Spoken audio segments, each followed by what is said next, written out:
Good evening. From the University of Utah in Salt Lake City, welcome to the first and only vice presidential debate of 2020, sponsored by the Nonpartisan Commission on Presidential Debates. I'm Susan Page of USA Today. It is my honor to moderate this debate, an important part of our democracy. In Kingsbury Hall tonight, we have a small and socially distant audience, and we've taken extra precautions during this pandemic. Among other things, everyone in the audience is required to wear a face mask, and the candidates will be seated 12 feet apart. The audience is enthusiastic about their candidates, but they've agreed to express that enthusiasm only twice, at the end of the debate and now when I introduce the candidates. Please welcome California Senator Kamala Harris and Vice President Mike Pence.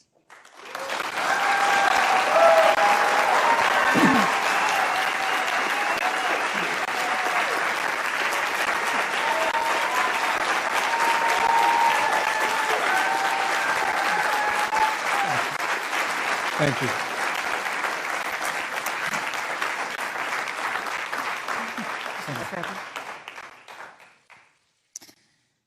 Senator Harris and Vice President Pence, thank you for being here. We're meeting as President Trump and the First Lady continue to undergo treatment in Washington after testing positive for COVID-19. We send our thoughts and prayers to them for their rapid and complete recovery and for the recovery of everyone afflicted by the coronavirus. The two campaigns and the Commission on Presidential Debates have agreed to the ground rules for tonight. I'm here to enforce them on behalf of the millions of Americans who are watching. One note, no one in either campaign or at the Commission or anywhere else has been told in advance what topics I'll raise or what questions I'll ask. This 90-minute debate will be divided into 9 segments of about 10 minutes each. I'll begin a segment by posing a question to each of you, sometimes the same question, sometimes a different question on the same topic. You will then have 2 minutes to answer without interruption by me or the other candidate. Then we'll take 6 minutes or so to discuss the issue. At that point, although there will always be more to say, we'll move on to the next topic. We want a debate that is lively, but Americans also deserve a discussion that is civil. These are tumultuous times, but we can and will have a respectful exchange about the big issues facing our nation. Let's begin with the ongoing pandemic that has cost our country so much. Senator Harris, the coronavirus is not under control. Over the past week, Johns Hopkins reports that 39 states have had more COVID cases over the past 7 days than in the week before. 9 states have set new records. Even if a vaccine is released soon, the next administration will face hard choices. What would a Biden administration do in January and February that a Trump administration wouldn't do? Would you impose new lockdowns for businesses and schools and hotspots? A federal mandate to wear masks? You have 2 minutes to respond without interruption. Thank you, Susan. Well, the American people have witnessed what is the greatest failure of any presidential administration in the history of our country. And here are the facts. 210,000 dead people in our country in just the last several months. Over 7 million people who have contracted this disease. 1 in 5 businesses closed. We're looking at frontline workers who have been treated like sacrificial workers. We are looking at over 30 million people who in the last several months had to file for unemployment. And here's the thing. On January 28th, the vice president and the president were informed about the nature of this pandemic. They were informed that it's lethal in consequence, that it is airborne, that it will affect young people, and that it would be contracted because it is airborne. And they knew what was happening, and they didn't tell you. Can you imagine if you knew on January 28th, as opposed to March 13th, what they knew, what you might have done to prepare? They knew and they covered it up. The president said it was a hoax. They minimized the seriousness of it. The president said, you're on one side of his ledger if you wear a mask, you're on the other side of his ledger if you don't.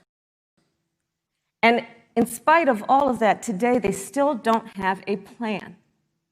They still don't. Well, Joe Biden does. And our plan is about what we need to do around a national strategy for contact tracing, for testing, for administration of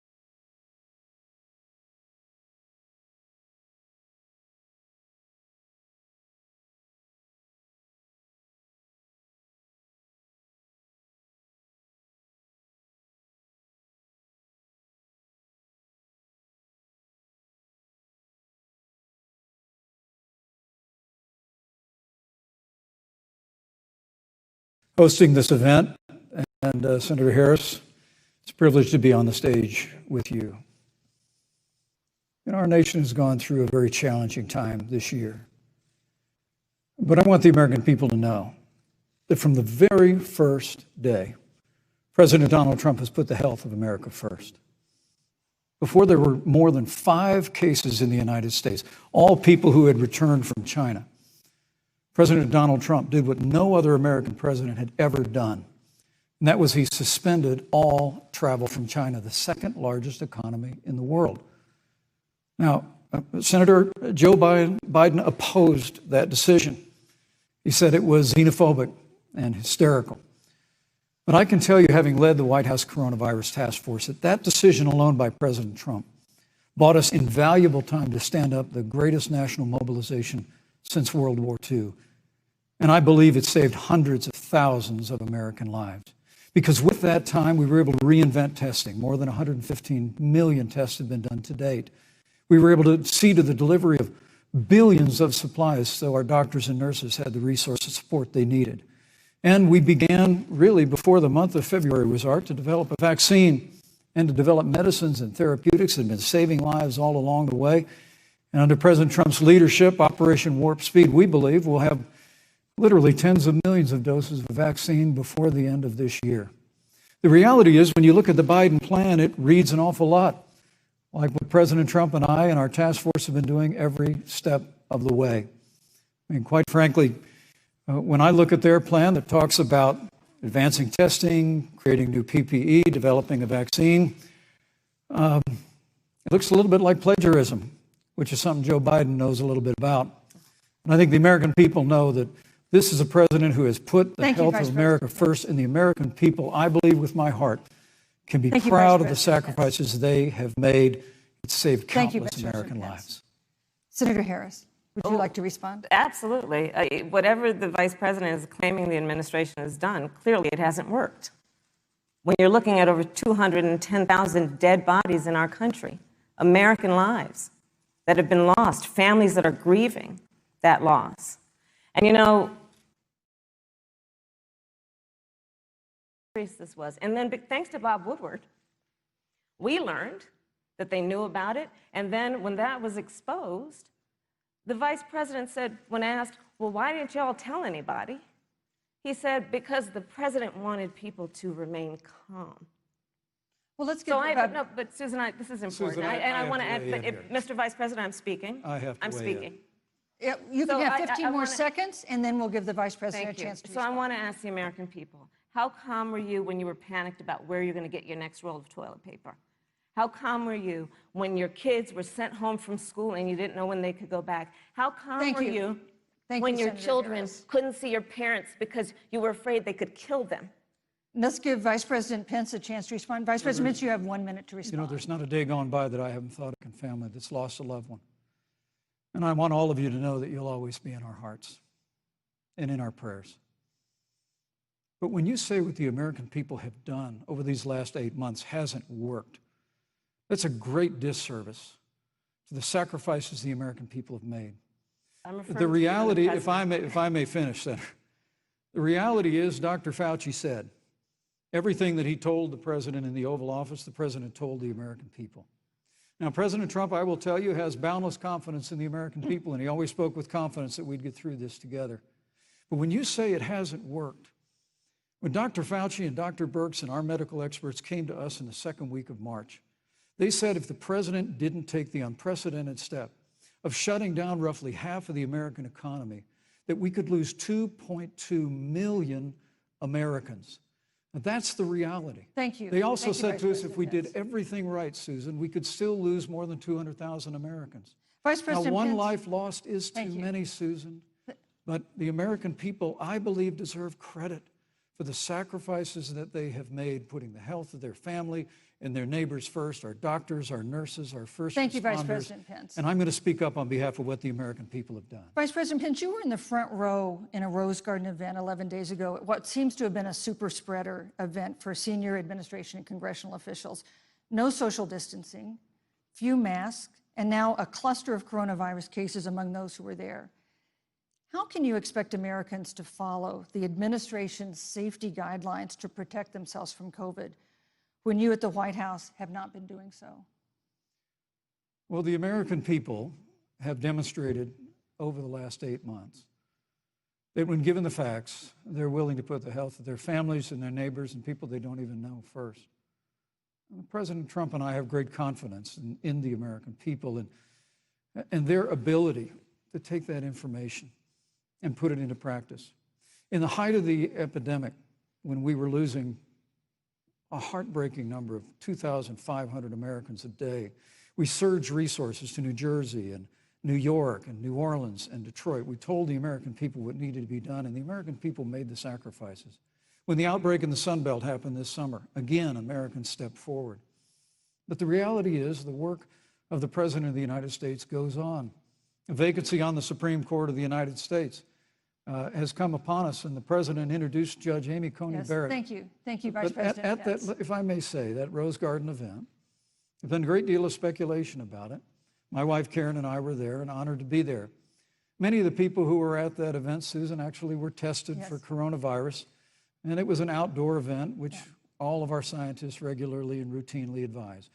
The difference here is President Trump and I trust the American people to make choices in the best interest of their health. Joe Biden and Kamala Harris consistently talk about mandates, and not just mandates with the coronavirus, but a government takeover of health care, Thank you, the Vice Green New President Pence. Deal, all government control. We're about freedom and respecting the freedom of the American people. Let's talk about respecting the American people. You respect the American people when you tell them the truth. You respect the American people when you have the courage Which we've to be a always leader, done. speaking of those things that you may not want people to hear, but they need to hear so they can protect themselves. But this administration stood on information that if you had as a parent, if you had as a worker, knowing you didn't have enough money saved up, and now you're standing in a food line because of the ineptitude of an administration that was unwilling to speak the truth to the American people. So let's talk about caring about the American people. The American people have had to sacrifice far too much because of the incompetence of this administration. It is asking too much of the people. Susan, we talked No, about Vice It is President asking Pence. too much of the people. Let- That they would not be equipped with the information they need to help themselves to protect Susan, their the parents President- and No, their I'm children. sorry. Kamala Harris, Senator Harris, I'm sorry. It's I fine, meant I'm to say- Kamala. No, you're Senator Harris to me. For life to get back to normal, Dr. Anthony Fauci and other experts say that most of the people who can be vaccinated need to be vaccinated. But half of Americans now say they wouldn't take a vaccine if it was released now. If the Trump administration approves a vaccine before or after the election, should Americans take it, and would you take it? If the public health professionals, if Dr. Fauci, if the doctors tell us that we should take it, I'll be the first in line to take it. Absolutely. But if Donald Trump tells us that we should take it, I'm not taking it. Vice President Pence, there have been a lot of repercussions from this pandemic. In recent days, the president's diagnosis of COVID-19 has underscored the importance of the job that you hold and that you are seeking. That's our second topic tonight. It's the role of the vice president. One of you will make history on January 20th. You will be the vice president to the oldest president the United States has ever had. Donald Trump will be 74 years old on Inauguration Day. Joe Biden will be 78 years old. That already has raised concerns among some voters, concerns that have been sharpened by President Trump's hospitalization in recent days. Vice President Pence, have you had a conversation or reached an agreement with President Trump about safeguards or procedures when it comes to the issue of presidential disability? And if not, do you think you should? You have 2 minutes without interruption. Well, Susan, thank you, although I would like to go back. I think we need to move on to the issue of Well, thank you, but I would like to go back because the reality is that we're going to have a vaccine, Senator, in record time, in unheard of time, in less than a year. We have 5 companies in phase 3 clinical trials, and we're right now producing tens of millions of doses. So the fact that you continue to undermine public confidence in a vaccine, if the vaccine emerges during the Trump administration, I think is unconscionable. And Senator, I just ask you, stop playing politics with people's lives. The reality is that we will have a vaccine, we believe, before the end of this year. And it will have the capacity to save countless American lives. And your continuous undermining of confidence in a vaccine is it's just unacceptable. And let me also say, you know, the reality is when you talk about failure in this administration, we actually do know what failure looks like in a pandemic. It was 2009. The swine flu arrived in the United States. Thankfully, it ended up not being as lethal as the coronavirus. But before the end of the year, when Joe Biden was vice president of the United States, not 7.5 million people contracted the swine flu. 60 million Americans contracted the swine flu. If the swine flu had been as lethal as the coronavirus, in 2009, when Joe Biden was vice president, we would have lost 2 million American lives. His own chief of staff, Ron Klain, would say last year that it was pure luck that they did, quote, everything possible wrong. And we learned from that. They left the strategic national stockpile empty. They left an empty and hollow plan, but we still learned from it. And I think the American people, I want to say again, can be proud of what we have done. And Senator, please stop undermining confidence in a vaccine. Senator Harris, let me ask you the same question that I asked Vice President Pence, which is, have you had a conversation or reached an agreement with Vice President Biden about safeguards or procedures when it comes to the issue of presidential disability? And if not, and if you win the election next month, do you think you should? You have 2 minutes uninterrupted. So let me tell you, first of all, the day I got the call from Joe Biden, it was actually a Zoom call, asking me to serve with him on this ticket was probably one of the most memorable days of my life. I thought about my mother, who came to the United States at the age of 19, gave birth to me at the age of 25 at Kaiser Hospital in Oakland, California. And the thought that I'd be sitting here right now, I know would make her proud, and she must be looking down on this. Joe and I were raised in a very similar way.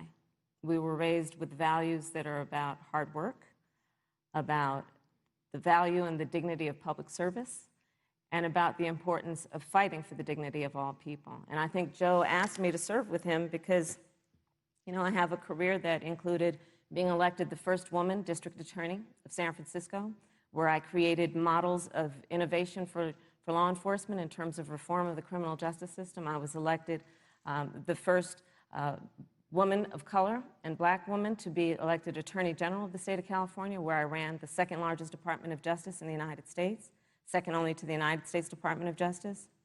And there I took on everything from transnational criminal organizations to the big banks that were taking advantage of homeowners to for-profit colleges that were taking advantage of veterans.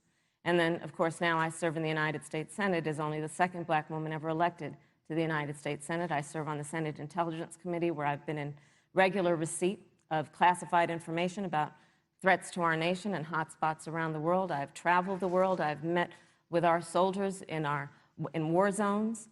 And I think Joe has asked me to serve with him because he knows that we share a purpose which is about lifting up the American people. And after the 4 years that we have seen of Donald Trump unifying our country around our common values and principles. Thank you, Senator Harris. You know, neither President Trump nor Vice President Biden has released a sort of detailed health information that had become the modern norm until the 2016 election. And in recent days, President Trump's doctors have given misleading answers or refused to answer basic questions about his health. And my question to each of you in turn is this information voters deserve to know? Vice President Pence, would you like to go first? Well, Susan, thank you.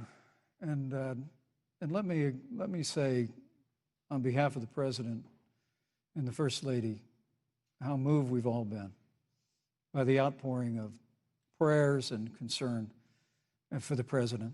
And I do believe it's emblematic of the prayers and the concern that have ushered forth for every American impacted by the coronavirus.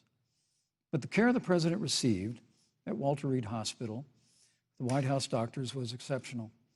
And the transparency that they practiced all along the way will continue. The American people have a right to know about the health and well-being of their President, and will continue to do that. But I'm just extremely grateful and was more than a little moved by the broad and bipartisan support. And Senator, I want to thank you and Joe Biden for your expressions of genuine concern. And I also want to congratulate you, as I did on that phone call, on the historic nature of your nomination. Thank you. I never expected to be on this stage 4 years ago, so I know the feeling. But the reality is we've got an election before the American people in the midst of this challenging year.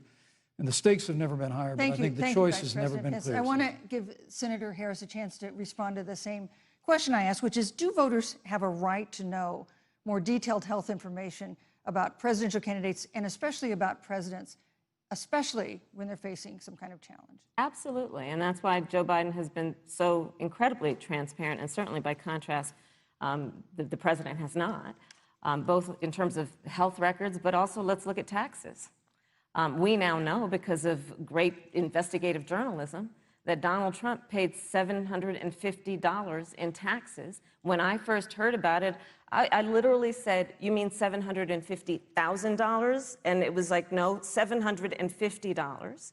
We now know Donald Trump owes and is in debt for $400 million. And just so everyone is clear, when we say in debt, it means you owe money to somebody. And it'd be really good to know who the President of the United States, the Commander-in-Chief, owes money to, because the American people have a right to know what is influencing the President's decisions. And is he making those decisions on the best interest of the American people, of you, or self-interest? So, Susan, I'm glad you asked about transparency, because it has to be across the board. Joe has been incredibly transparent over many, many years. The one thing we all know about Joe, he puts it all out there. He is honest, he is forthright. But Donald Trump, on the other hand, has been about covering up everything. Thank you, Senator Harris. I want to give you a chance to respond, Vice President. Well, look, I respect the fact that Joe Biden spent 47 years in public life. I respect your public service as well. Thank you.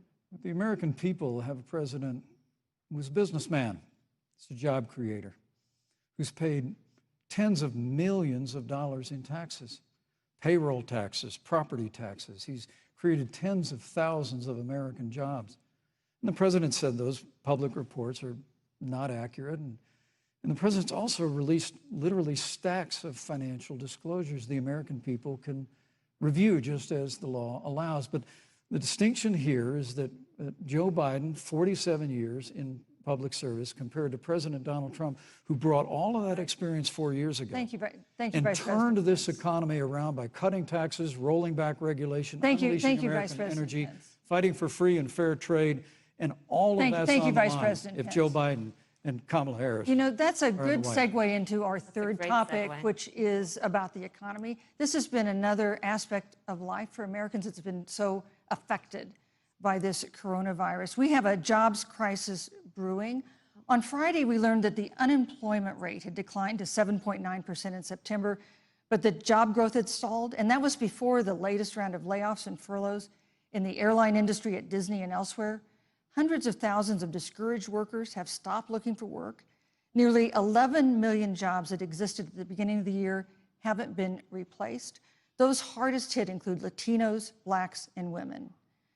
Senator Harris, the Biden-Harris campaign has proposed new programs to boost the economy, and you would pay for that new spending by raising $4 trillion in taxes on wealthy individuals and corporations.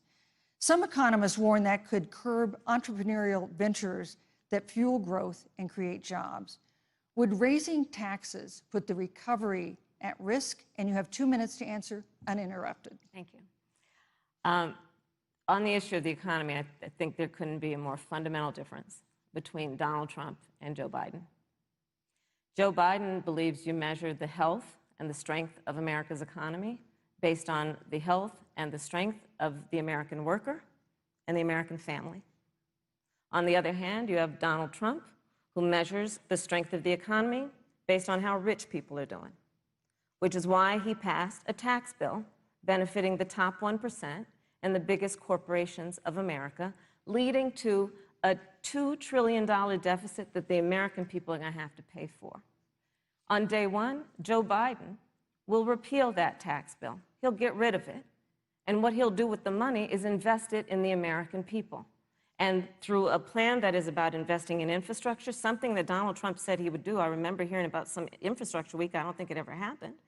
But Joe Biden will do that. He'll invest in infrastructure. It's about upgrading our roads and bridges, but also investing in clean energy and renewable energy. Joe is going to invest that money in what we need to do around innovation.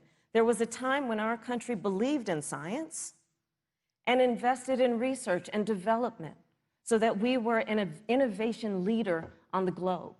Joe Biden will use that money to invest in education. So, for example, for folks who want to go to a 2-year community college, it will be free. If you come from a family that makes less than $125,000, you'll go to a public university for free. And across the board, we'll make sure that if you have student loan debt, it's cut by $10,000. That's how Joe Biden thinks about the economy, which is it's about investing in the people of our country as opposed to passing a tax bill, which had the benefit of letting American corporations go offshore to do their business. Thank you, You're Senator welcome. Harris. Vice President Pence, your administration has been predicting a rapid and robust recovery, but the latest economic report suggests that's not happening. Should Americans be braced for an economic comeback that is going to take not months, but a year or more? You have 2 minutes to answer uninterrupted. When President Trump and I took office, America had gone through the slowest economic recovery since the Great Depression. Because when Joe Biden was vice president, they tried to tax and spend and regulate and bail our way back to a growing economy. President Trump cut taxes across the board. Despite what Senator Harris says, the average American family of 4 had $2,000 in savings in taxes. And with the rise in wages that occurred, most predominantly for blue-collar, hardworking Americans, the average household income for a family of 4 increased by $4,000 following President Trump's tax cuts. But America, you just heard Senator Harris tell you, on day one, Joe Biden's going to raise your taxes. It's really remarkable to think, Susan. I mean, right after a time where we're going through a pandemic that lost 22 million jobs at the height, we've already added back 11.6 million jobs because we had a president who cut taxes, rolled back regulation, unleashed American energy, fought for free and fair trade, and secured $4 trillion from the Congress of the United States to give direct payments to families, save 50 million jobs through the Paycheck Protection Program. We literally have spared no expense to help the American people and the American worker through this. Joe Biden and Kamala Harris want to raise taxes. They want to bury our economy under a $2 trillion Green New Deal, which you were one of the original co-sponsors of in the United States Senate. They want to abolish fossil fuels and ban fracking, which would cost hundreds of thousands of American jobs all across the heartland. And Joe Biden wants to go back to the economic surrender to China, that when we took office, half of our international trade deficit was with China alone. And Joe Biden wants to repeal all of the tariffs that President Trump put into effect to fight for American jobs and American workers. Joe Biden says democracy's on the ballot. Make no mistake about it, Susan. The American economy, the American comeback is on the ballot with 4 more years of growth and opportunity, 4 more years of President Donald Trump. 2021 is going to be the biggest economic year in the history of this country. Thank you, Vice President Pence. Senator Harris. Well, I mean, I thought we saw enough of it in last week's debate, but I think this is supposed to be a debate based on fact and truth. And the truth and the fact is Joe Biden has been very clear. He will not raise taxes on anybody who makes less than $400,000 a year. He said he's going to repeal the Trump tax cuts. Mr. Vice President, I'm speaking. Well, wait. I'm speaking. It'd be important if you said the truth. Joe Biden said twice in the debate last week that he's going to repeal the Trump tax cuts. That was tax cuts that gave the average working family $2,000 in a tax break every single year. Senator, that is absolutely not true. Is he only going to repeal part of the Trump tax cuts? If you don't mind letting me finish, we can then have a conversation, okay? Please. Okay. Joe Biden will not raise taxes on anyone who makes less than $400,000 a year. He has been very clear about that. Joe Biden will not end fracking. He has been very clear about that. Joe Biden is the one who, during the Great Recession, was responsible for the Recovery Act that brought America back. And now the Trump-Pence administration wants to take credit when they rode the coattails of Joe Biden's success for the economy that they had at the beginning of their term. Of course, now the economy is a complete disaster. But Joe Biden, on the one hand, did that. On the other hand, you have Donald Trump, who has reigned over a recession that is being compared to the Great Depression.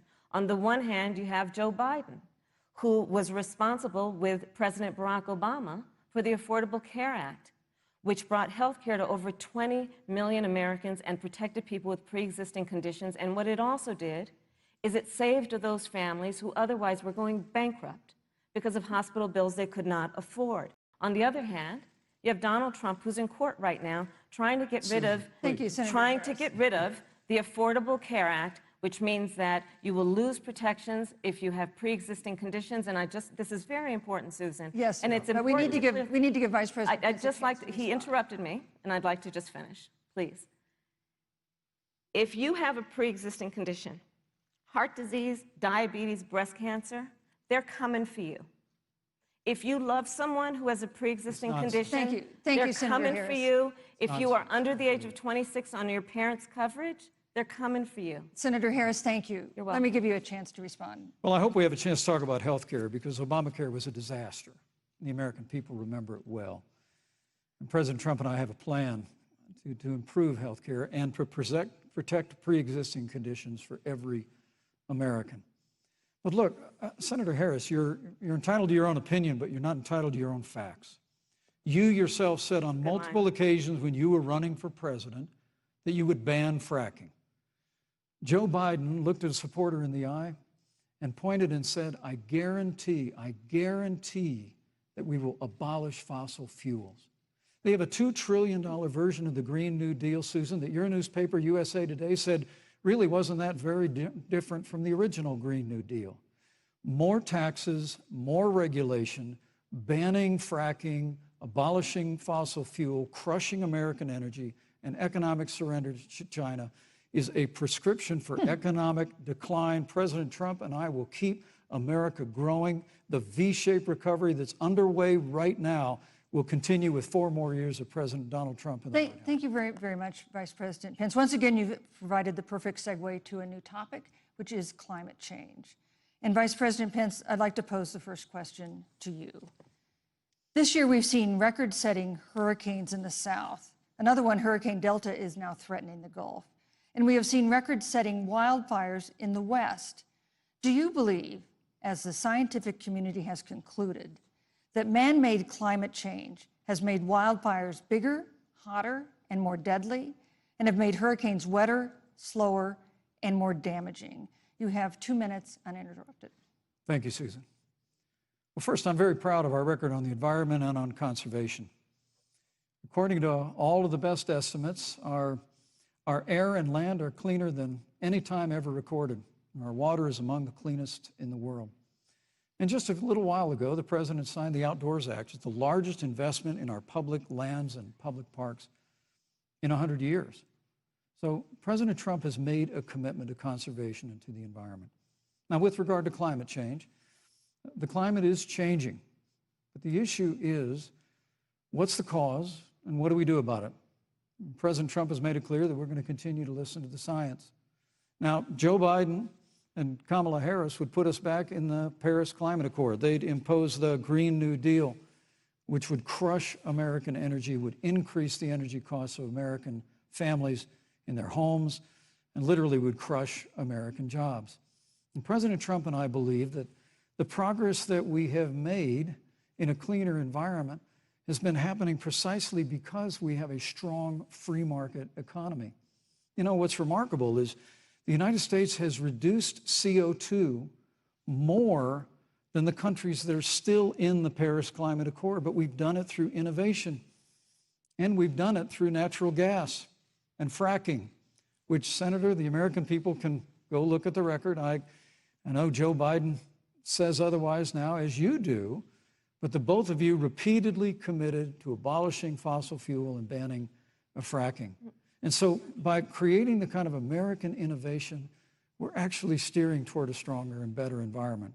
With regard to wildfires, President Trump and I believe that forest management has to be front and center, and even Governor Gavin Newsom from your state has agreed we've got to work on forest management. And with regard to hurricanes, the National Oceanic Administration tells us that actually as difficult as they are, Thank you, Vice President. There are no more hurricanes today than there were 100 years ago. Thank you. But many of the climate alarmists Pence, use hurricanes and wildfires to try and sell their Vice bill of President goods Pence. of a Green New Deal.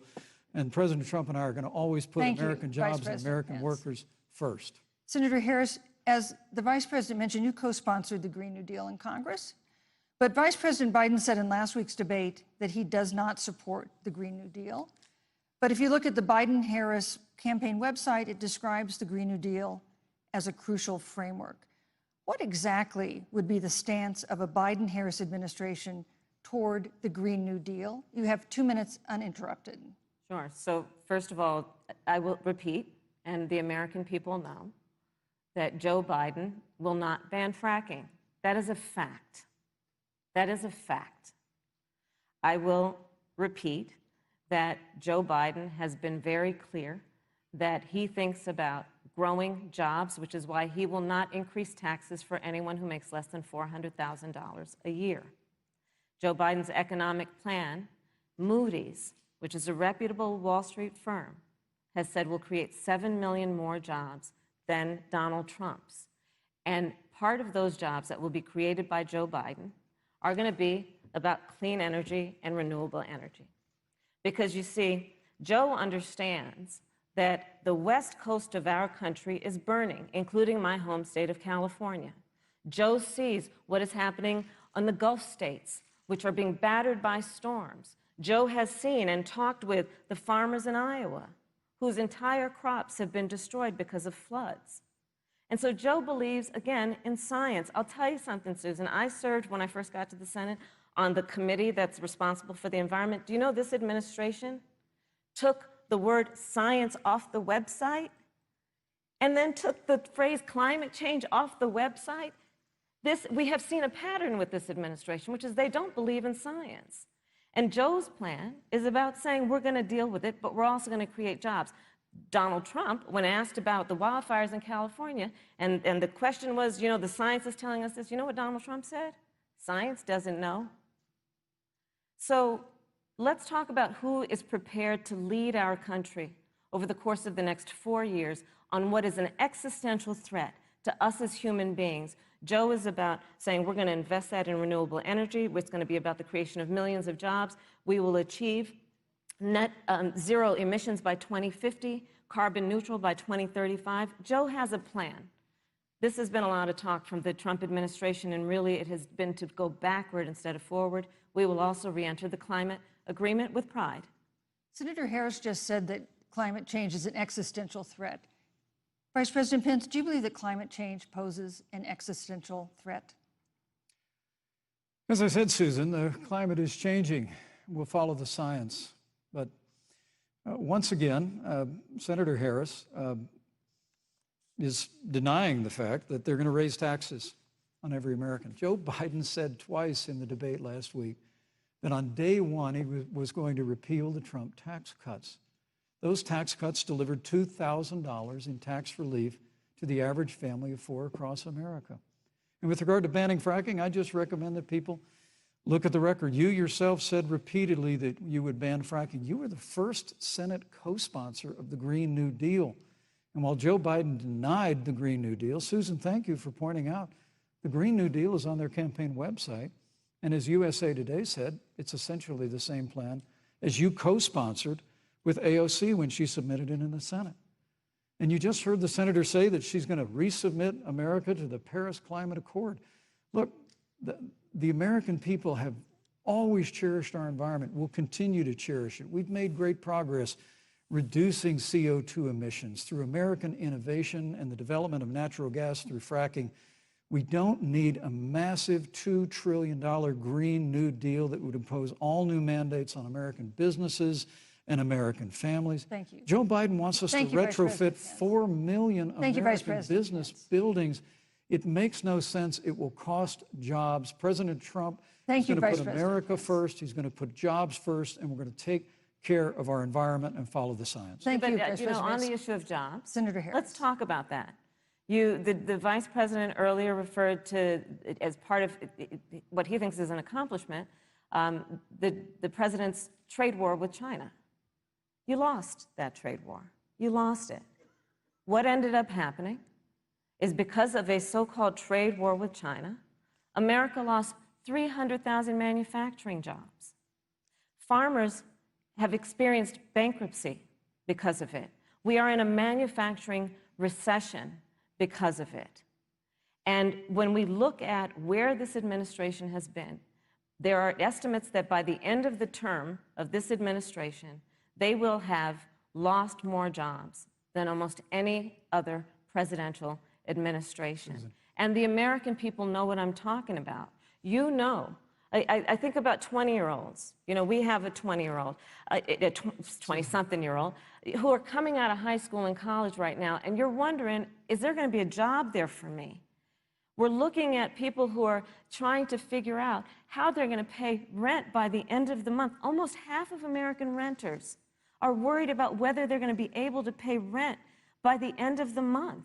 This is where the economy is in America right now, and it is because of the catastrophe and the failure of leadership of this administration. Thank you, Senator Harris. Vice President Pence, let me give you just 15 seconds to respond, because then I want to move on to I'd love to respond. Look, lost the trade war with China. Joe Biden never fought it. Joe Biden has been a cheerleader for communist China over the last several decades. And again, Senator Harris, you're entitled to your opinion. You're not entitled to your own facts. When Joe Biden was vice president, we lost 200,000 manufacturing jobs, and President Obama said they were never coming back. He said we needed a magic wand to bring them back. In our first 3 years after we cut taxes, rolled back regulation, unleashed American energy, this administration saw 500,000 manufacturing jobs created. And that's exactly the kind of growth we're going to continue to see as we bring our nation through this pandemic. But a Green New Deal, your massive new mandates, your Paris Climate Accord, it's going to kill jobs this time, just like it killed jobs. I just need to respond very briefly. 15 seconds, and then we'll move on. Thank you. Joe Biden is responsible for saving America's auto industry, and you voted against it. So let's set the record straight. Thank you. I'd like to talk about China. We have, as our next topic, we have no more complicated or consequential foreign relationship than the one with China. It is a huge market for American agricultural goods. It's a potential partner in dealing with climate change in North Korea. And in a video tonight, President Trump again blamed it for the coronavirus, saying China will pay. Vice President Pence, how would you describe our fundamental relationship with China? Competitors, adversaries, enemies? You have 2 minutes. Thank you, Susan. Well, before I leave that, let me speak to voting records if I can. You know, everybody knows that NAFTA cost literally thousands of American factories to close. We saw automotive jobs go south of the border. President Trump fought to renegotiate NAFTA. And the United States-Mexico-Canada agreement is now the law of the land. American people deserve to know Senator Kamala Harris was one of only 10 members of the Senate to vote against the USMCA. It was a huge win for American auto workers. It was a huge win for American farmers, especially dairy in the upper Midwest. But Senator, you said it didn't go far enough on climate change, that you put your radical environmental agenda ahead of American auto workers and ahead of American jobs. The American people deserve to know that. It's probably why Newsweek magazine said that Kamala Harris was the most liberal member of the United States Senate in 2019, more liberal than Bernie Sanders, more liberal than any of the others in the United States Senate. So now with regard to China, look, Susan, first and foremost, China is to blame for the coronavirus. And President Trump is not happy about it. He's made that very clear, made it clear again today. China and the World Health Organization did not play straight with the American people. They did not let our personnel into China to get information on the coronavirus until the middle of February. Fortunately, President Trump, in dealing with China from the outset of this administration, standing up to China that had been taking advantage of America for decades in the wake of Joe Biden's cheerleading for China, President Trump made that decision before the end of January to suspend all travel from China. And again, the American people deserve to know Joe Biden opposed President Trump's decision to suspend all travel from China. He said it was hysterical. He said it was Thank you, Vice xenophobic. President Pence. But President Trump has stood up to China. We're going to continue to stand strong. Thank you, Vice President Pence. We want to improve the relationship, but we're going to level the playing field, and we're going to hold China accountable for what they did to America with the coronavirus. Thank you. Senator Harris, let me ask you the same question that I asked the Vice President. How would you describe our fundamental relationship with China? Are we competitors, adversaries, enemies? You'll have 2 minutes uninterrupted. Susan, the Trump administration's perspective and approach to China has resulted in the loss of American lives, American jobs, and America's standing. There's a weird obsession that President Trump has had with getting rid of whatever accomplishment was achieved by President Obama and Vice President Biden. For example, they created within the White House an office that basically was responsible for monitoring pandemics. They got rid of it.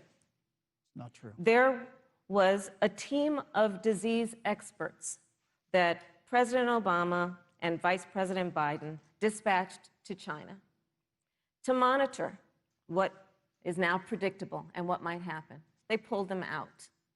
We now are looking at 210,000 Americans who have lost their lives.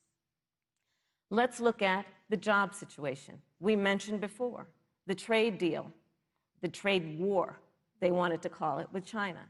It resulted in the loss of over 300 manufacturing jobs and a manufacturing recession, and the American consumer paying thousands of dollars more for goods because of that failed war that they called it. Then let's talk about standing. Pew, a reputable research firm, has done an analysis that shows that leaders of all of our formerly allied countries have now decided that they hold in greater esteem and respect Xi Jinping, the head of the Chinese Communist Party, than they do Donald Trump, the President of the United States, the Commander-in-Chief of the United States. This is where we are today because of a failure of leadership by this administration. Senator Harris, we've seen changes in the role of the United States in terms of global leadership over the past 4 years. And of course, times do change. What's your definition? We've seen strains with China, of course, as the Vice President mentioned. We've seen strains with our traditional allies in NATO and elsewhere. What is your definition of the role of American leadership in 2020?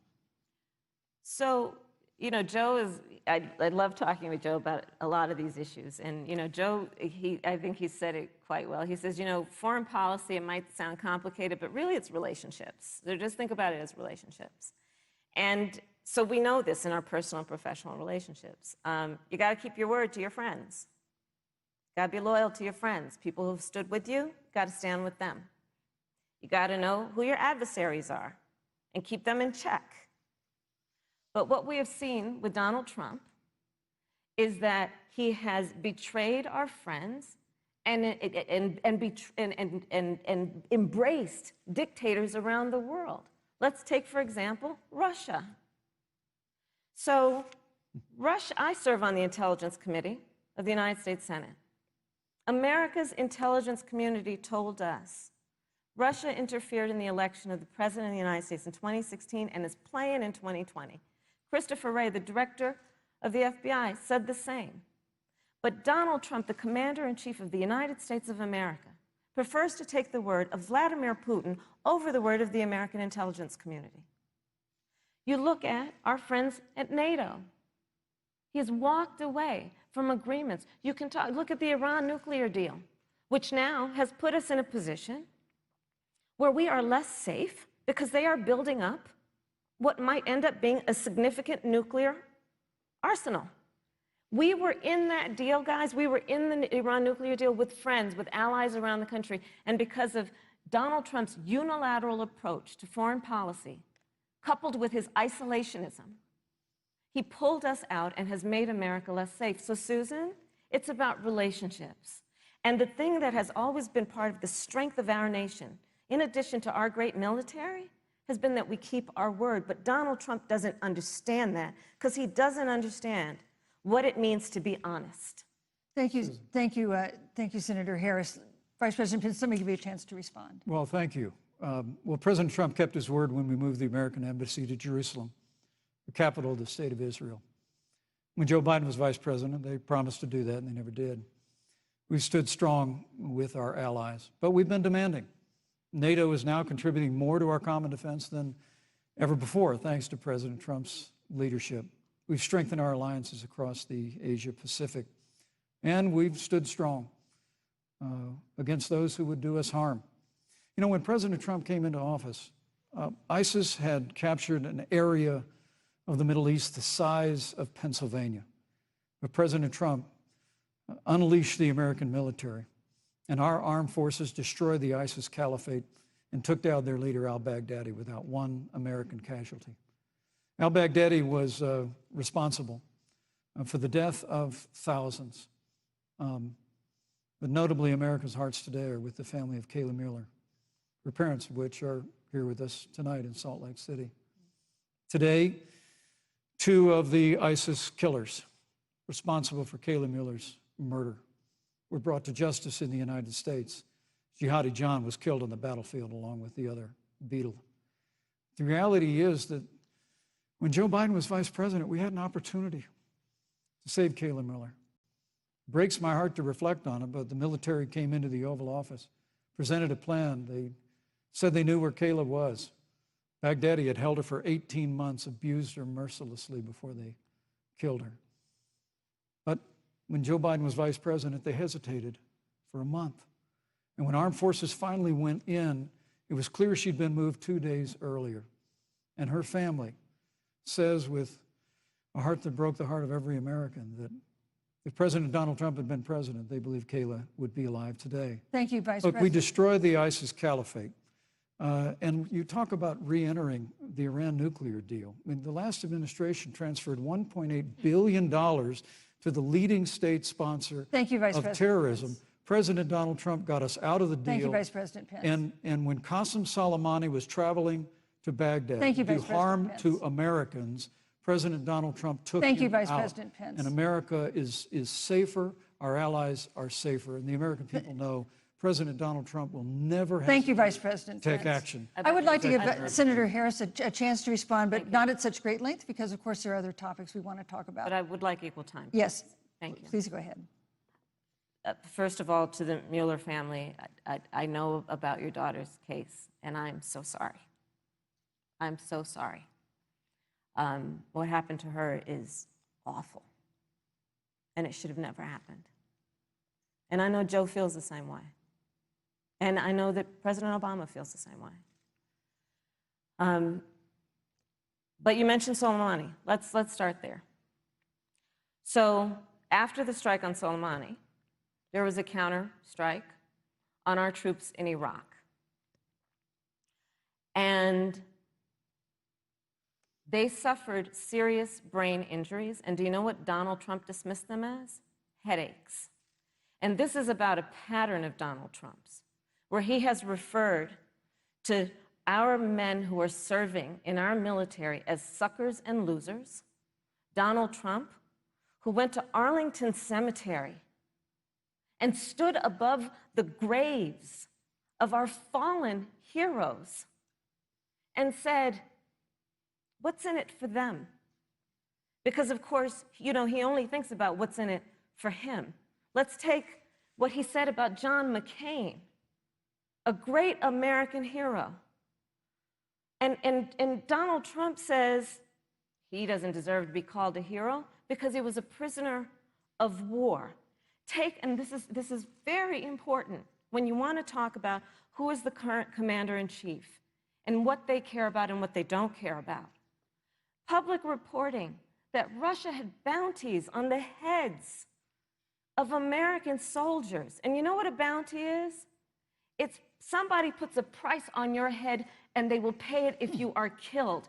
And Donald Trump had talked at least 6 times to Vladimir Putin and never brought up the subject. Joe Biden would never do that. Thank you. Joe Biden would, but Joe Biden would hold Russia to account for any threat to our nation's security or to our troops who are sacrificing their lives for the sake of our democracy and our safety. Thank you, Senator Harris. This is such an important issue, but we have other important issues as well. And Susan, I want to make sure we have a chance I really have to talk to respond to that. Look, she has 15 seconds because well, I got to have trying more to than keep, that. Look, well, I'm sorry, but Vice President Pence, you've had more time than she's had so far. Slanders against President Donald Trump regarding men and women of our armed forces are absurd. I'm sorry, Vice President Pence. My son is a captain in the United Yes. States Marine Corps. My son-in-law is deployed in the United States Navy. I can assure all of you, with sons and daughters serving in our military, President Donald Trump not only respects but reveres all of those who serve in our armed forces, and any suggestion otherwise is ridiculous. Thank you, Vice President Pence. The American people deserve, Susan, the American people deserve to know. Vice President Pence, I did not, excuse me, Susan, the I did American not people create deserve the to know rules for tonight. Joe Biden. Your campaigns agreed to the rules for tonight's debate with the Commission on Presidential Debates. I'm here to enforce them, which involves moving from one topic to another, giving roughly equal time to both of you, which is what I'm trying very hard to do. Go right ahead. So I want to go ahead and move to the next topic, which is an important one, as the last topic was, and that is the Supreme Court. On Monday, the Senate Judiciary Committee is scheduled to open hearings on Amy Coney Barrett's nomination to the Supreme Court. Senator Harris, you'll be there as a member of the committee. Yes. Her confirmation would cement the court's conservative majority and make it likely open to more abortion restrictions, even to overturning the landmark Roe v. Wade ruling. Access to abortion would then be up to the states. Vice President Pence, you're the former governor of Indiana. If Roe v. Wade is overturned, what would you want Indiana to do? Would you want your home state to ban all abortions? You have 2 minutes, uninterrupted. Well, thank you for the question, but I'll use a little bit of my time to respond to that very important issue before. The American people deserve to know Qasem Soleimani, the Iranian general, was responsible for the death of hundreds of American service members. When the opportunity came, we saw him headed to Baghdad to kill more Americans. President Trump didn't hesitate, and Qasem Soleimani is gone. But you deserve to know that Joe Biden and Kamala Harris actually criticized the decision to take out Qasem Soleimani. It's really inexplicable, but with regard to Joe Biden, it's explainable, because history records that Joe Biden actually opposed the raid against Osama bin Laden. It's absolutely essential that we have a commander-in-chief who will not hesitate to act to protect American lives and to protect American service members, and that's what you have in President Donald Trump. Now, with regard to the Supreme Court of the United States, let me say President Trump and I could not be more enthusiastic about the opportunity to see Judge Amy Coney Barrett become Justice Amy Coney Barrett. Now, she's a brilliant woman, and she will bring a lifetime of experience and a sizable American family to the Supreme Court of the United States. And our hope is, in the hearing next week, unlike Justice Kavanaugh received with treatment from you and others, we hope she gets a fair hearing. And we particularly hope that we don't see the kind of attacks on her Christian faith that we saw before. I mean, the Democrat chairman of the Judiciary Committee before, when Judge Barrett was being confirmed for the Court of Appeals, expressed concern that the dogma of her faith lived loudly in her. Dick Durbin of Illinois said that it was a concern.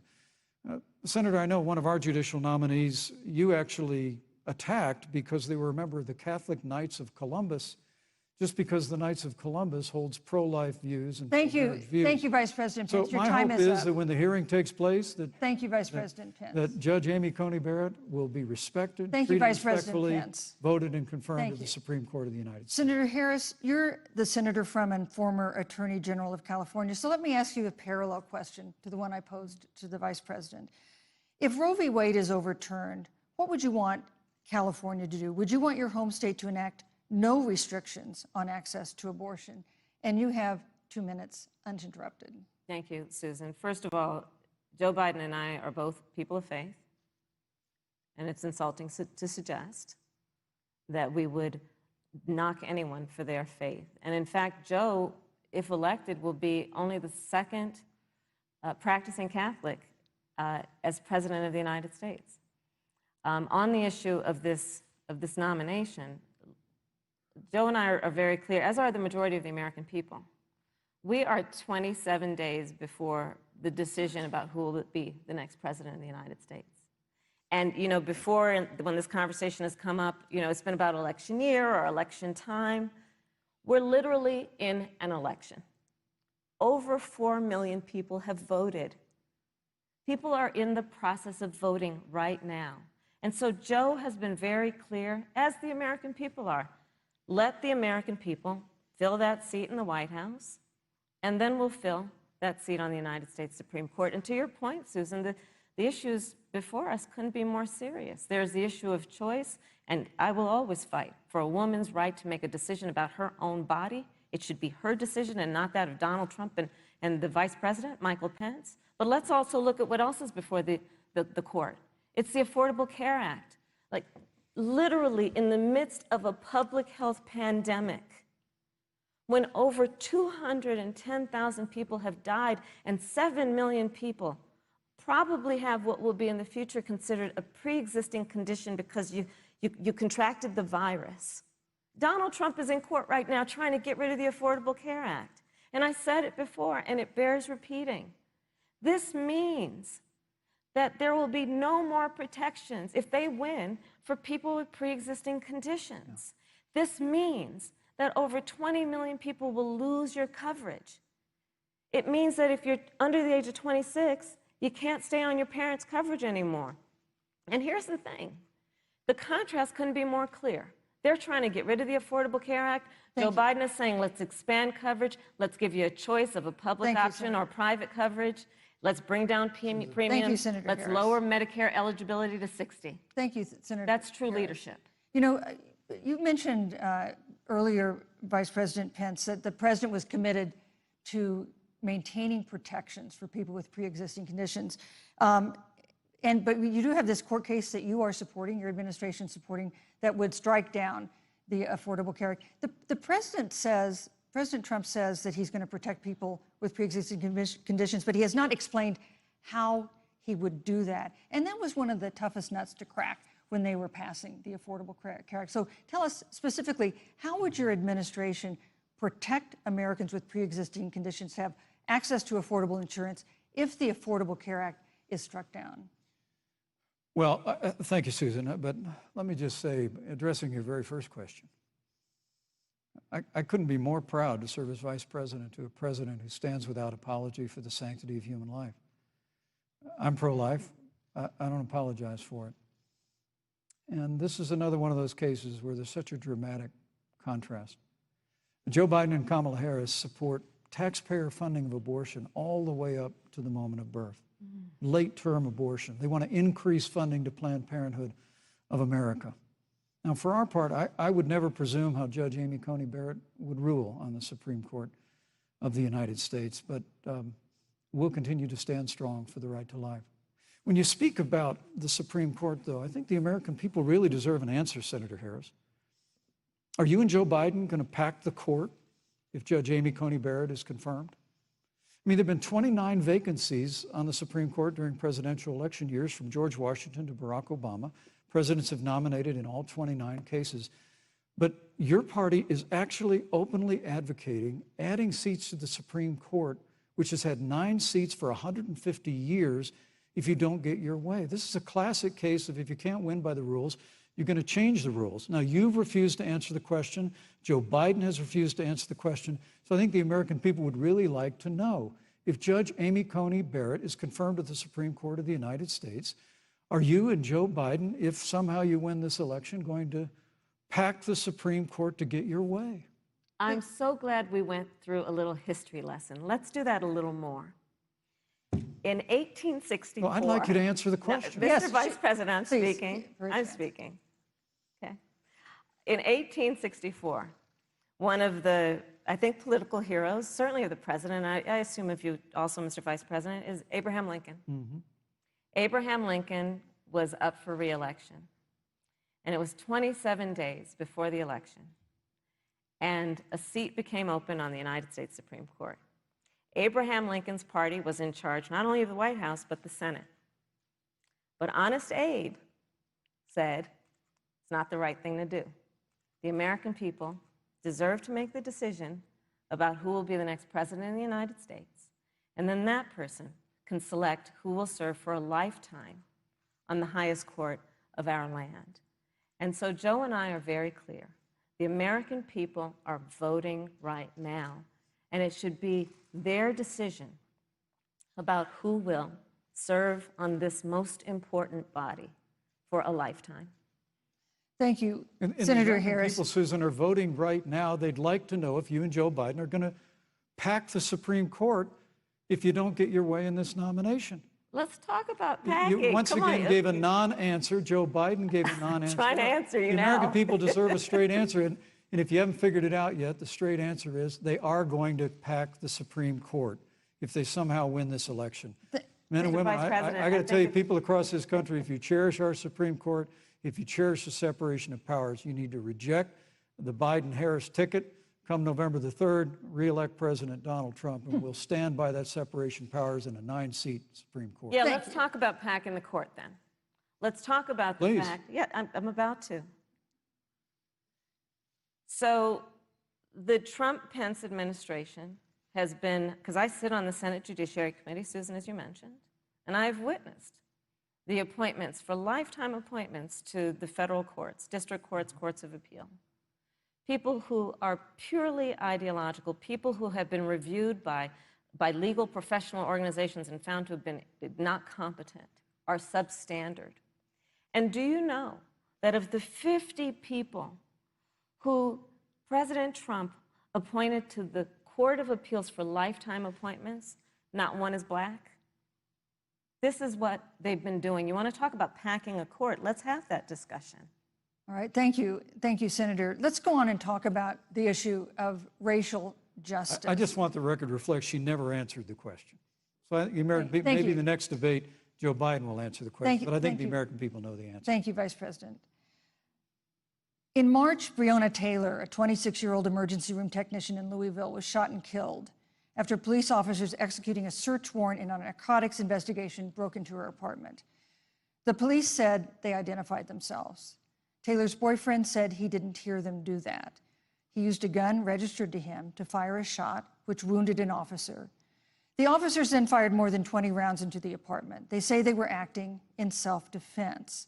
None of them have been indicted in connection with her death. Senator Harris, in the case of Breonna Taylor, was justice done? You have 2 minutes. I don't believe so. And I've talked with Breonna's mother, Tamika Palmer, and her family. And her family deserves justice. She was a beautiful young woman. She had as her life goal to become a nurse, and she wanted to become an EMT to first learn what's going on out on the street so she could then become a nurse and save lives. And her life was taken unjustifiably and tragically and violently. And it brings me to, the 8 minutes and 46 seconds that America witnessed, during which an American man was tortured and killed under the knee of an armed, uniformed police officer.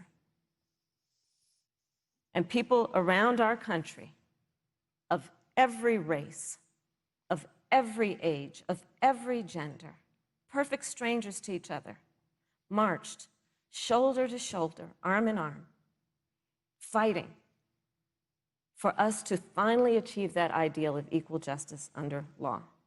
And I was a part of those peaceful protests. And I believe strongly that, first of all, we are never going to condone violence, but we always must fight for the values that we hold dear, including the fight to achieve our ideals. And that's why Joe Biden and I have said on this subject, look, and I'm a former career prosecutor. I know what I'm talking about. Bad cops are bad for good cops. We need reform of our policing in America and our criminal justice system, which is why Joe and I will immediately ban chokeholds and carotid holds. George Floyd would be alive today if we did that. We will require a national registry for police officers who break the law. We will, on the issue of criminal justice reform, get rid of private prisons and cash bail, and we will decriminalize marijuana, and we will expunge the records of those who have been convicted of marijuana. This is the time for leadership on a tragic issue of unarmed Black people in America who have been killed. Senator Harris. Vice President Pence, let me pose the same question to you. In the case of Breonna Taylor, was justice done? You have 2 minutes uninterrupted. Well, our heart breaks for the loss of any innocent American life. And the family of Breonna Taylor has our sympathies. But I trust our justice system, a grand jury that refused the evidence. And it really is remarkable that as a former prosecutor, you would assume that an impaneled grand jury looking at all the evidence got it wrong. But you're entitled to your opinion, Senator. I think, look, and with regard to George Floyd, there's no excuse for what happened to George Floyd. And justice will be served. But there's also no excuse for the rioting and looting that followed. I mean, it really is astonishing. Flora Westbrook is with us here tonight in Salt Lake City. Just a few weeks ago, I stood at what used to be her salon. It was burned to the ground by rioters and looters. And Flora is still trying to put her life back together. And I must tell you, this presumption that you hear consistently from Joe Biden and Kamala Harris, that America is systemically racist, and that, as Joe Biden said, that he believes that law enforcement has an implicit bias against minorities, is a great insult to the men and women who serve in law enforcement. And I want everyone to know who puts on the uniform of law enforcement every day that President Trump and I stand with you. And it is remarkable that when Senator Tim Scott tried to pass a police reform bill, brought together a group of Republicans and Democrats, Senator Harris, you got up and walked out of the room. And then you filibustered Senator Tim Scott's bill on the Senate floor that would have provided new accountability, new resources. Look, we don't have to choose between supporting law enforcement, improving public safety, and supporting our African American neighbors and all of our minorities. Under President Trump's leadership, we'll always stand with law enforcement, and we'll do what we've done from day one, and that is improve the lives of African Americans. Thank you, Vice President Pence. Record unemployment, record investments in education, and we'll fight for school choice for all of our minorities. Thank you, Vice President. I'd like to respond. Senator Harris. I will not sit here and be lectured by the Vice President on what it means to enforce the laws of our country. I am the only one on this stage who was personally prosecuted, everything from child sexual assault to homicide. I'm the only one on this stage who has prosecuted the big banks for taking advantage of America's homeowners. I'm the only one on this stage who prosecuted for-profit colleges for taking advantage of our veterans. And the reality of this is that we are talking about an election in 27 days, where last week the President of the United States took a debate stage in front of 70 million Americans and refused to condemn white supremacists. Not true. And Not true. it wasn't like he didn't have a chance. He didn't do it, and then he doubled down. And then he said, when pressed, stand back, stand by. And this is a part of a pattern of Donald Trump's. He called Mexicans rapists and criminals. He instituted as his first act a Muslim ban. On the issue of Charlottesville, where people were peacefully protesting the need for racial justice, where a young woman was killed, and on the other side there were neo-Nazis carrying tiki torches, shouting racial epithets, anti-Semitic slurs. And Donald Trump, when asked about it, said there were fine people on both sides. This is who we have as the President of the United States. And America, you deserve better. Joe Biden will be a president who brings our country together. Senator Harris. And recognizes the beauty in our diversity and the fact that we Senator all Harris, have so much more in common than what separates us. Vice President Pence, let me give you a minute to respond. Thank you, Susan. I appreciate that very much. You know, I think this is one of the things that makes people dislike media so much in this country, Susan, is that you selectively edit, just like Senator Harris did, comments that President Trump and I and others on our side of the aisle make. I mean, Senator Harris conveniently omitted, after the president made comments about people on either side of the debate over monuments, he condemned the KKK, neo-Nazis, and white supremacists, and has done so repeatedly. You're concerned that he doesn't condemn neo-Nazis. President Trump has Jewish grandchildren. His daughter and son-in-law are Jewish. This is a president who respects and cherishes all of the American people. But you talk about having personally prosecuted. I'm glad you brought up your record, Senator. Thank you. I really need to make this point. When you were DA in San Francisco, when you left office, African Americans were 19 times more likely to be prosecuted for minor drug offenses than whites and Hispanics. When you were Attorney General of California, you increased the disproportionate incarceration of blacks in California. You did nothing on criminal justice reform in California. You didn't lift a finger to pass the First Step Act on Capitol Hill. I mean, the reality is your record speaks for itself. President Trump and I have fought for criminal justice reform. Thank you, Vice President Pence. We fought for educational choice and opportunities for African Americans, all of our Thank you, sir. And we'll do it for 4 more Thank you. years. You know, there is no more important issue than the final issue that we're going to talk about tonight, and that is the issue of the election itself. Susan, he attacked my record. I would like an opportunity to respond. Let me give you 30 seconds because we're running out of time. I appreciate that. First of all, having served as the Attorney General of the state of California, the work that I did is a model of what our nation needs to do, and we will be able to do under a Joe Biden presidency. Our agenda includes what this administration has failed to do. It will be about not only instituting a ban on chokeholds and carotid holes. Thank you. Not only.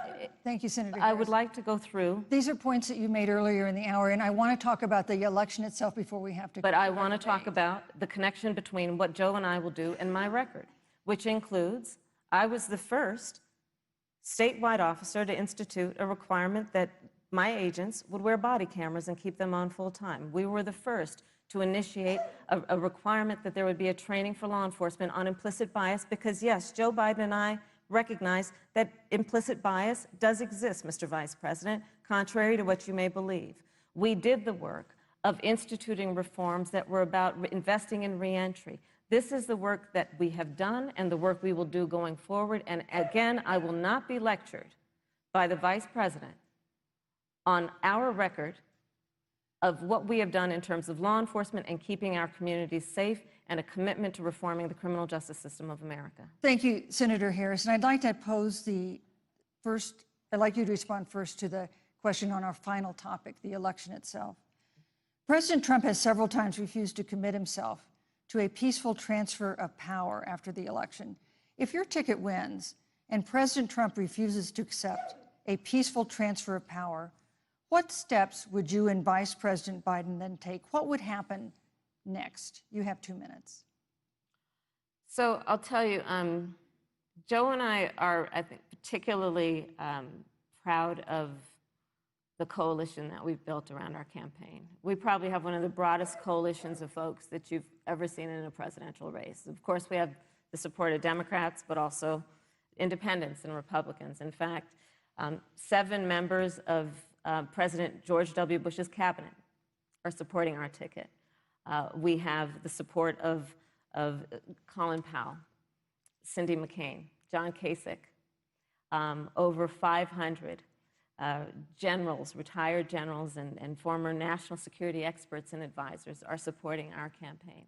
And I believe they are doing that because they know that Joe Biden has a deep, deep-seated commitment to fight for our democracy and to fight for the integrity of our democracy and to bring integrity back to the White House. And so we believe in the American people.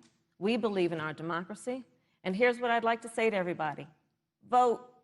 Please vote. Vote early. Come up with a plan to vote. Go to iwillvote.com. You can also go to joebiden.com. We have it within our power in these next 27 days to make the decision about what will be the course of our country for the next 4 years. And it is within our power, and if we use our vote and we use our voice, we will win. And we will not let anyone subvert our democracy with what Donald Trump has been doing, as he did on the debate stage last week, when again in front of 70 million people, he openly attempted to suppress the vote. Joe Biden, on the other hand, on that same debate stage, because clearly Donald Trump doesn't think he can run on a record because it's a failed record, Joe Biden on that stage said, hey, just please vote. So I'll repeat what Joe said. Please vote. Thank you, Senator. Vice President Pence, President Trump has several times refused to commit himself to a peaceful transfer of power after the election. If Vice President Biden is declared the winner and President Trump refuses to accept a peaceful transfer of power, what would be your role and responsibility as Vice President? What would you personally do? You have 2 minutes. Well, Susan, first and foremost, I think we're going to win this election. Because while Joe Biden and Kamala Harris rattle off a long litany of the establishment in Washington, D.C., an establishment that Joe Biden's been a part of for 47 years, President Donald Trump has launched a movement of everyday Americans from every walk of life. And I have every confidence that those same Americans that delivered that historic victory in 2016, they see this president's record where we rebuild our military, we revived our economy through tax cuts and rolling back regulation, fighting for fair trade, unleashing American energy. We appointed conservatives to our federal courts at every level. And we stood with the men and women of law enforcement every single day. And I think that movement of Americans has only grown stronger in the last 4 years. But when you talk about accepting the outcome of the election, I must tell you, Senator, your party has spent the last 3.5 years trying to overturn the results of the last election. It's amazing. When Joe Biden was vice president of the United States, the FBI actually spied on President Trump and my campaign. I mean, there were documents released this week that the CIA actually made a referral to the FBI documenting that those allegations were coming from the Hillary Clinton campaign. And of course, we've all seen the avalanche, what you put the country through for the better part of 3 years until it was found that there was no obstruction, no collusion, case closed. And then, Senator Harris, you and your colleagues in the Congress tried to impeach the President of the United States over a phone call. And now Hillary Clinton has actually said to Joe Biden that in her words, under no circumstances should he concede the election. So let me just say, I think we're going to win this election. President Trump and I are fighting every day in courthouses to prevent Joe Biden and Kamala Harris from changing the rules and creating this universal mail-in voting that'll create a massive opportunity for voter fraud. And we have a free and fair election. We know we're going to have confidence in it. And I believe in all my heart that President Donald Trump's going to be reelected for 4 more years.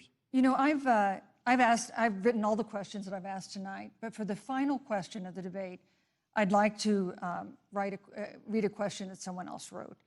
The Utah Debate Commission asked students in the state to write essays about what they would like to ask you. And I want to close tonight's debate with the question posed by Brecklin Brown. She's an 8th grader at Springville Junior High in Springville, Utah. And here's what she wrote, quote, "When I watch the news, all I see is arguing between Democrats and Republicans. When I watch the news, all I see is citizen fighting against citizen. When I watch the news, all I see are 2 candidates from opposing parties trying to tear each other down. If our leaders can't get along, how are the citizens supposed to get along?" And then she added, "Your examples could make all the difference to bring us together," end quote. So to each of you in turn, I'd like you to take 1 minute and respond to Brecklin. Vice President Pence, you have 1 minute. Brecklin, it's a wonderful question. And let me just commend you for taking an interest in public life. I started following the news when I was very young. And in America, we believe in a free and open exchange of debate. And we celebrate that. And it's how we've created literally the freest and most prosperous nation in the history of the world.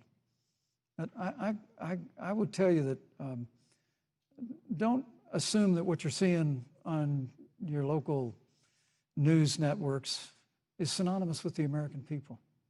You know, I look at the relationship between Justice Ruth Bader Ginsburg, the late justice who we just lost from the Supreme Court, and the late Justice Antonin Scalia.